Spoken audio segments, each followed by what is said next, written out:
অভূতপূৰ্ব সৌন্দৰ্যৰে ভৰপূৰ আমাৰ এই অসম ৰাজ্য।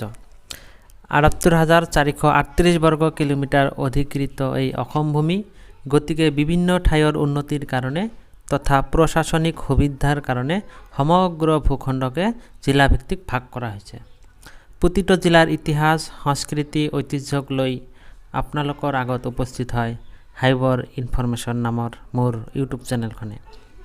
অন্য দিনৰ নিচিনা আজিও মোৰ চেনেললৈ আপোনালোকক স্বাগতম জনাই আৰম্ভ কৰিছোঁ আমাৰ আজিৰ ভিডিঅ' নলবাৰী জিলাক লৈ।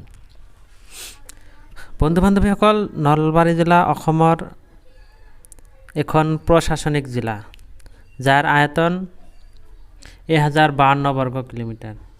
এই জিলাৰ পূবে আৰু দক্ষিণে আছে কামৰূপ জিলা, পশ্চিমে বৰপেটা আৰু বজালী জিলা আৰু উত্তৰে আছে বাক্সা আৰু তামুলপুৰ জিলা।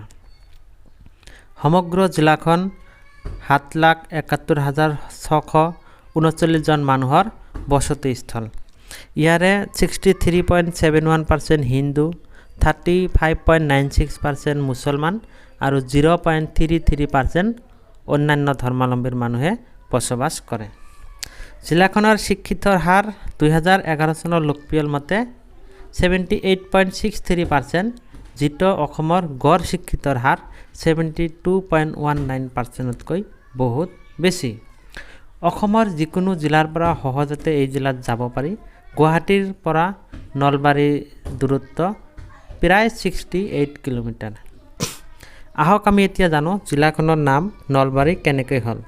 নলবাৰী নামটোৰ উদ্ভৱ সন্দৰ্ভত বহুতো জনশ্ৰুতি আছে। বিদত ৰাজ নলৰ বাৰী হিচাপে জিলাখনৰ নাম নলবাৰী হোৱা বুলি কোৱা হয়। যথেষ্ট পৰিমাণে নল খাগৰি থকা বাবে ইয়াৰ নাম নলবাৰী হয়। 1897 চনৰ ভূমিকম্পত লুপ্ত হোৱা নামৰ নদীখনৰ পৰা নলবাৰী নামটো উদ্ভৱ হোৱা বুলিও কোৱা হয়। নদীৰ পাৰত বাস কৰা কৈৱৰ্ত মানুহ এচামে উঠি আহি নতুনকৈ নদীৰ উত্তৰে বসতি স্থাপন কৰাৰ কাৰণে নলবাৰী হোৱা বুলিও কোৱা হয়। নলবাৰীক 1985 চনৰ 14 আগষ্টৰ পৰা জিলা হিচাপে ঘোষণা কৰা হয়। ইয়াৰ আগতে ই কামৰূপ জিলাৰ এক মহকুমা আছিল।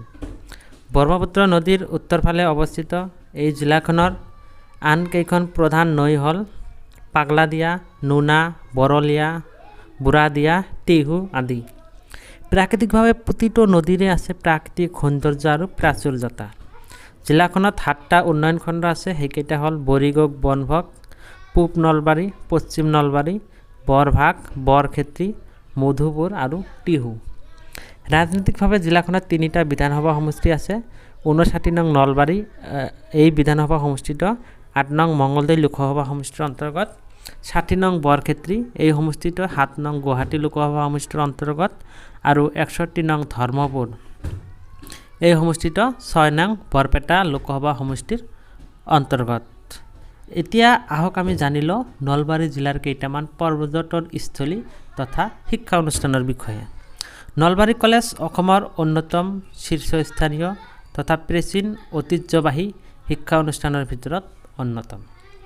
1945 চনৰ 4 জুলাই তাৰিখে নলবাৰী জিলাৰ প্ৰাণকেন্দ্ৰ নলবাৰী চহৰৰ পৰা 1 কিলোমিটাৰ দূৰত্বত জাপাৰকুছি গাঁৱত 16 একৰ জোৰা ঠাইত স্থাপন কৰা নলবাৰী কলেজখন গুৱাহাটী বিশ্ববিদ্যালয়ৰ অন্তৰ্গত। কলেজখনত 5টা শাখাত মুঠ 24টা বিষয়ত পাঠদান দিয়া হয়। আপোনাৰ মোৰ সকলোৰে প্ৰিয় ডিম্পু বৰুৱাও এই কলেজখনতে অধ্যয়ন কৰিছিল। ইয়াৰ উপৰিও জিলাখনত আৰু বহুত স্বনামধৰ্মী শিক্ষা অনুষ্ঠান আছে, যেনেকুৱা নলবাৰী বাণিজ্য মহাবিদ্যালয়, নলবাৰী পলিটেকনিক ইত্যাদি ইত্যাদি। আন এক পৰ্যটনস্থলী হ'ল গংগা পুখুৰী। আহোমৰ যুগত গংগাধৰ নামৰ এজন ডেকা ব্ৰাহ্মণে পুখুৰীটো খান্দিছিল বাবে ইয়াৰ নাম গংগাধৰ পুখুৰী বুলিও কোৱা হয়।